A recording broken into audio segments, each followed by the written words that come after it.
Welcome back. Now we've been joined by Dimola Olariwaju to get more sense of this topic, contentious one for that matter, that we've been discussing about. So Dimola, thanks for coming on the program. Thank you very much, Victor. The way it is going now, the Nigerian government seems to be making a headway in trying to fight one form of insurgency and then another is trying to sprout out. What do you think about this, looking at the fact that allegations are being made on a daily basis of attacks by Fulani herdsmen or suspected Fulani herdsmen? What do you make of this situation?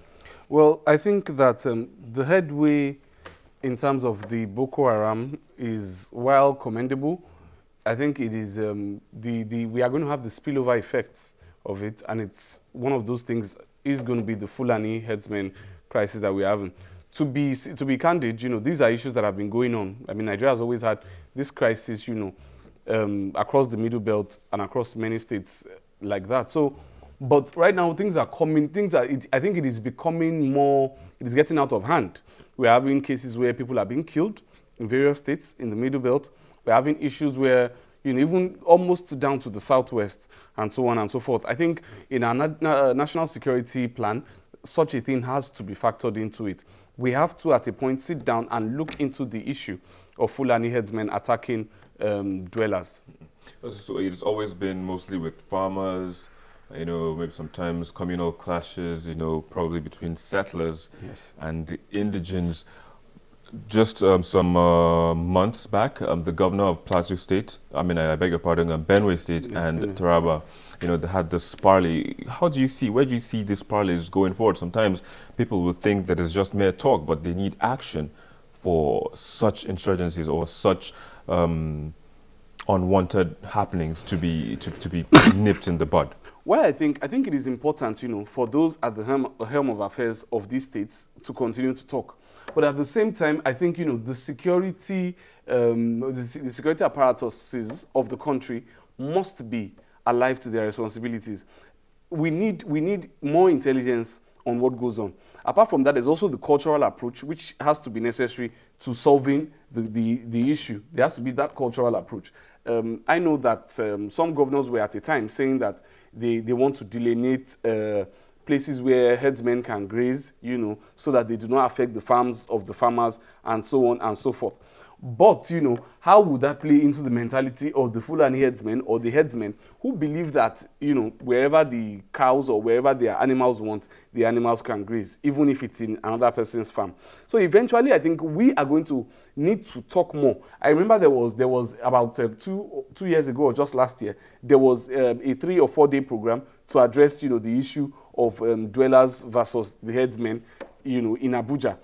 But there has to be more talk about this. We have to continue to highlight these issues. We have to continue to highlight, especially in the light of the fact that some people feel, that now that the Fulani herdsmen issue is gaining more prominence, or the activities have stepped up because there is a president of the country who is of northern extraction. But, which makes it all the more important for us to focus on the issues and look at what is going on. People are talking about it every day. More and more people are knowing about it. There are handles on social media that devote their time to studying these issues and to making noise about it and letting people know that these are the things that are going on. So I think it is good. We must bring those discussions into the national conversation space. So, well, talking about the president, like you said, which is, or whom is, of northern extraction, he said, according to the permanent secretary of the Ministry of Agric, that he's going to adopt the plans or the policies that he used some time back, to quell such attacks. Now, do you see that as a way forward? Do you see that as a possible way to nip this in the bud, to end this little insurgency? Because with time, it will get full blown and it will be like the Boko Haram insurgency that we're seeing. Well, the truth of the matter is, it depends on what you mean by full-blown, because it is quite full-blown even now. People are dying, people are losing their lives. We may not know the full extent, of the damages being caused in Benue, Nasarawa, in Plateau State, and all southern Kaduna and places, across the Middle Belt, Niger, and so on. So yes, it is a crisis. It is something that must be addressed. Now, I do not think that tactics that would work with full frontal confrontation will also work in this situation.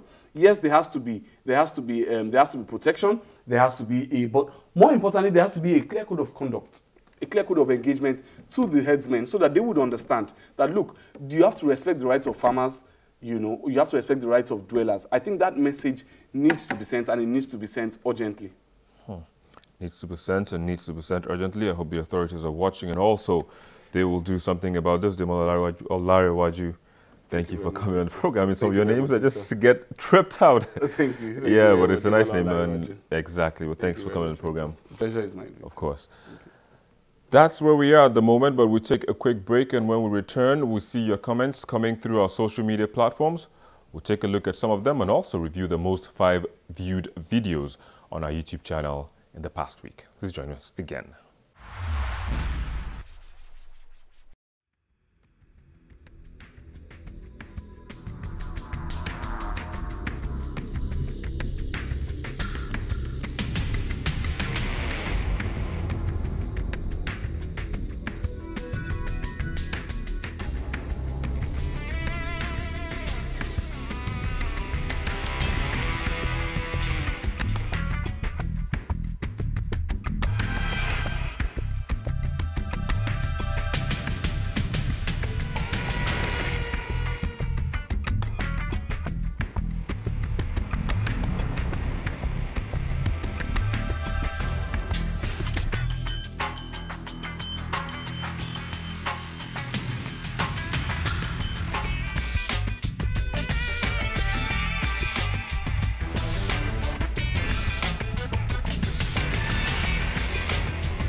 The video of a fake drug manufacturer tops this week's most viewed videos from the bottom. We are calling on members of the public. It's not enough for you to buy the drug with a panel on it.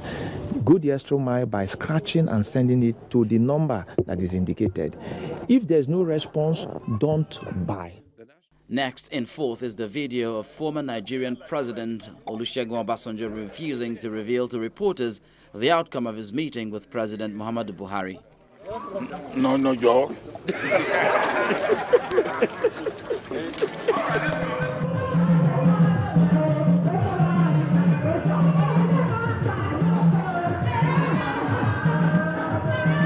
In third place is Edo State Governor Adams Oshiomhole, demonstrating some dancing skills during an event to honor the Inspector General of Police, Mr. Solomon Arase. But in another breath, Governor Oshiomhole complains of being held hostage during the botched Bayelsa APC governorship primary. The committee was virtually held hostage, including my humble self. And these talks were supervised by, unfortunately, one of the aspirants, the former governor of the state, Mr. Silva. Topping the chart this week, Senate President Bukola Saraki's plea of not guilty to a 13-count charge, including false declaration of assets during his time as governor and senator at the Code of Conduct Tribunal. I will compare myself with the due process, and that is why I felt that before now, some of those issues need to be raised. So, as stated, I want to say that I am not guilty. Well, there you go. Those were the messages that you sent in and also the videos that you watched the most on our YouTube channel in the past week. Now, while President Muhammadu Buhari, according to the Permanent Secretary of the Ministry of Agriculture, has promised to adopt the blueprint he formulated during his tenure as chairman of the Petroleum Trust Fund in resolving the frequent clashes between farmers and Fulani herdsmen in the country, the suggestions and solutions are also still being weighted from a public hearing on the frequent clashes between farmers and herdsmen. Well, that hearing was conducted by the House Committee on Agriculture in the 7th Assembly. Well, this has only allowed more lives, cattle, farm produce, property, and peace to be continually lost. But for how long will this continue? Well, that's where we draw the curtains on this edition of the program. Thank you for watching. I am Victor Matthias, but do also remember that the conversation continues online via the social media addresses showing on your screen.